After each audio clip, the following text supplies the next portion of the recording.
다 함께 사도신경으로 7월 10일 아유초 예배를 하나님께 드리도록 하겠습니다. 전능하사 천지를 만드신 하나님 아버지를 내가 믿사오며 그 외아들 우리 주 예수 그리스도를 믿사오니 이는 성령으로 잉태하사 동정녀 마리아에게 나시고 본디오 빌라도에게 고난을 받으사 십자가에 못 박혀 죽으시고 장사한 지 사흘 만에 죽은 자 가운데서 다시 살아나시며 하늘에 오르사 전능하신 하나님 우편에 앉아 계시다가 저리로서 산자와 죽은 자를 심판하러 오시리라. 성령을 믿사오며 거룩한 공예와 성도가 서로 교통하는 것과 죄를 사하여 주신 것과 몸이 다시 사는 것과 영원히 사는 것을 믿사옵나이다. 아멘. 오늘 하나님께서 우리에게 주시는 말씀은 창세기 2장 16절에서 17절까지의 말씀입니다. 창세기 2장 16절에서 17절까지의 말씀 구약성경 3페이지에 있어요. 자, 다 찾았으면 우리가 한 목소리로 읽어보도록 하겠습니다. 읽겠습니다. 여호와 하나님이 그 사람에게 명하여 이르시되 동산 각종 나무의 열매는 내가 임의로 먹되 선악을 알게 하는 나무의 열매는 먹지 말라. 내가 먹는 날에는 반드시 죽으리라 하시니라. 아멘. 아멘. 사랑하는 우리 친구들, 한 주간 잘 지냈나요? 자, 오늘 말씀은 한번 보도록 하겠습니다. 하나님께서는 이 세상을 창조하실 때 모든 만물들을 베스트, 가장 좋은 것으로 완벽하게 만드셨어요. 그렇죠? 그런데 그 중에서도 특별히 인간을 창조하셨는데 하나님의 형상, 하나님의 가장 가깝게 창조하셨는데 best of the best of the best. 그렇죠? 가장 최고의 걸작품으로 하나님께서 우리 인간을 만드셨다는 거예요. 그리고 하나님께서는 이 인간에게 이 세상의 모든 것들을 다스릴 수 있는 특권과 복을 내려주셨어요. 사람은 하나님이 창조하신 가장 특별한 존재이기도 하지만 동시에 인간은 결코 창조주 하나님이 될 수 없는 피조물이라는 사실이에요. 그런데 하나님께서 최애하시는 인간에게 문제를 가져다 주는 존재가 있었어요. 사단이 이 뱀을 통해서 하나님께서 만드신 가장 강교한 뱀을 통해서 아담과 하와에게 접근했죠. 아담과 하와를 설득해서 하나님이 동산 중앙에 있는 이 선악과는 절대로 먹으면 안 된다라고, 반드시 죽는다라고 말씀하셨는데 결국에는 아담과 하와가 선악과를 따먹게 되었어요. 아담과 하와는 그 유혹을 뿌리치지 못했던 거예요. 그렇다면 여기서 질문 하나, 하나님은 왜 선악과를 먹지 말라고 하셨을까요? 선악과에는 독성분이 있어서 먹으면은 죽게 될까 봐서 하나님께서 먹지 말라고 하셨을까요? 아니면 우리를 함정에 빠뜨리시려고 하나님께서 덫을 만들어 놓으신 것일까요?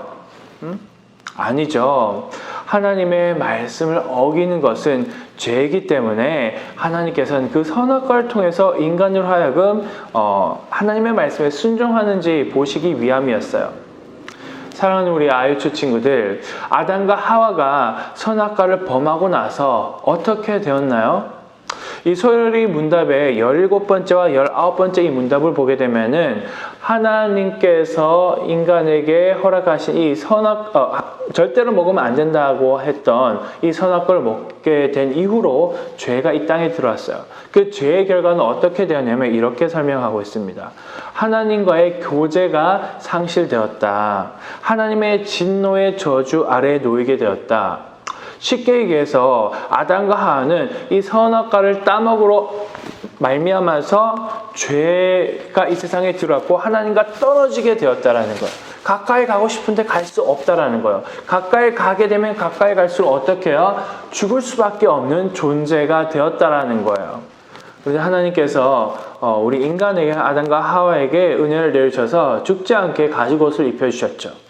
산다고 할지라도 사는 게 아니에요. 이 불행한 삶을 살게 되는 것이에요. 그래서 인간은 죄로 인해서 죄를 이길 수 있는 능력이 없죠. 그래서 하나님이 아니고서는 지옥에 갈 수밖에 없는 그런 존재가 되었다라는 거예요. 그렇다면 하나님은 왜 선악과를 만들어 놓으셨을까요? 지금부터 그림을 한번 보도록 하겠습니다. 자, 두 가지 원이 서로 겹치고 있어요.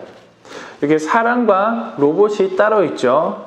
사람과 로봇 사이에는 공통점이 있어요. 대충 보면 이 겉모습이 마치 로봇도 사람처럼 생겼다는 거예요. 그런데 그 차이점을 보면은 로봇에는 근본적으로 사람과 다른 점이 있어요.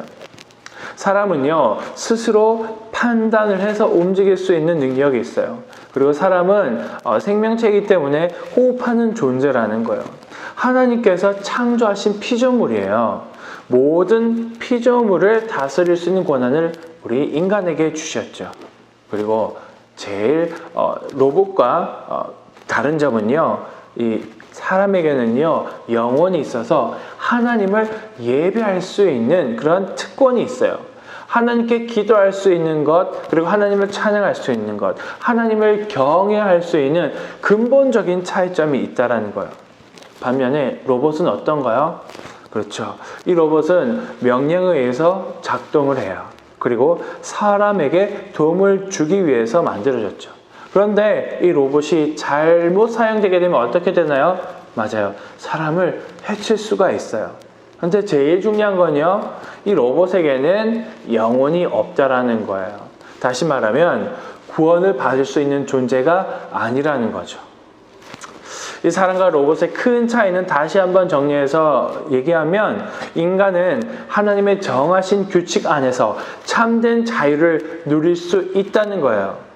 하나님이 창조하신 이 인간은 근본적으로 하나님께 순종할 때에 하나님 안에서 참된 복을 누리며 살 수 있다는 거예요. 이 선악과는요, 하나님께서 인간에게 주신 참된 규칙이에요. 선악과를 통해서 이 인간은, 우리 사람은 하나님의 말씀에 얼마나 잘 순종하는지 아닌지를 하나님께서 보기를 원하세요. 이 시간 우리 아이초 친구들, 우리의 삶을 다시 한번 생각해 보기를 원합니다. 오늘날 우리는 하나님을 예배하는 삶을 살고 있는지 아닌지, 하나님의 말씀에 잘 순종하는지 아니면 불순종하고 있는지, 하나님을 더 사랑해야 되는데 세상의 것을 더 사랑하고 있지는 않은지 다시 한번 생각해 보기를 바랍니다. 우리는 하나님의 말씀에 순종하기 위해서 결단했으면 좋겠습니다. 그래서 이 시간 우리가 매일 실천할 수 있는 몇 가지들을 좀 정해봤으면 좋겠어요. 매일 아침에 일어났을 때나 아니면 저녁에 잘 때 하나님께 꼭 기도했으면 좋겠어요. 그리고 하루에 아주 짧은 말씀이라도 항상 기뻐하라, 가령 이런 짧은 말씀이라도 꼭 암송하고 그 말씀을 하루 종일 생각해봤으면 좋겠어요. 묵상했으면 좋겠어요. 그리고 하루에 한 번씩은 꼭 하나님 사랑합니다, 예수님 사랑합니다, 성령님 감사합니다, 이렇게 하나님께, 예수님께, 성령님께 고백했으면 좋겠어요. 그렇게 하나님께 고백하는 하나님의 완벽한 작품들로 살아가는 우리 모든 아이처 친구들이 되기를 예수님의 이름으로 축복합니다. 아멘. 기도하겠습니다. 하나님, 우리를 하나님의 완벽한 작품으로 창조해 주셔서 감사합니다. 아담과 하와가 선악과를 범함으로 우리는 스스로 죄를 이길 수 없게 되었습니다. 그런데 하나님께서는 우리가 죄를 이기고 진정 주 안에서 행복한 삶을 살도록 예수 그리스도를 통해서 길을 열어주시니 참으로 감사함을 드립니다. 하나님의 말씀에 이제 우리가 순종하는 삶을 살기를 원합니다. 예수님께서도 하나님의 말씀에 순종하셔서 십자가를 지고 우리에게 영원한 생명을 주셨듯이 우리 역시 매일 하나님의 은혜에 감사하며 순종하며 살기를 원합니다. 하나님의 말씀에 순종할 때에 우리가 마음을 다하고 뜻을 다하고 생명을 다해서 우리 주님만을 사랑하기를 원합니다. 이 세상이 주는 그 어떤 달콤함보다도 하나님을 알아가고 하나님을 만나는 것에 우리의 시간을 드리고 헌신하기를 원합니다. 우리의 마음에 진정 하나님을 모시고 주님의 말씀으로 생각하고 결정하고 행동할 수 있도록 지혜와 총명과 용기를 더하여 주세요. 감사드리며 예수님의 이름으로 기도합니다. 아멘. 주기도문으로 아유초 예배를 마치겠습니다. 하늘에 계신 우리 아버지여, 이름이 거룩히 여김을 받으시오며 나라의 임하옵시며 뜻이 하늘에서 이룬 것 같이 땅에서도 이루어지이다. 오늘날 우리에게 일용할 양식을 주옵시고 우리가 우리에게 죄 지은 자를 사하여 준 것 같이 우리 죄를 사하여 주옵시고 우리를 시험에 들게 하지 마옵시고 다만 악에서 구하옵소서. 대개 나라와 권세와 영광이 아버지께 영원히 있사옵나이다. 아멘.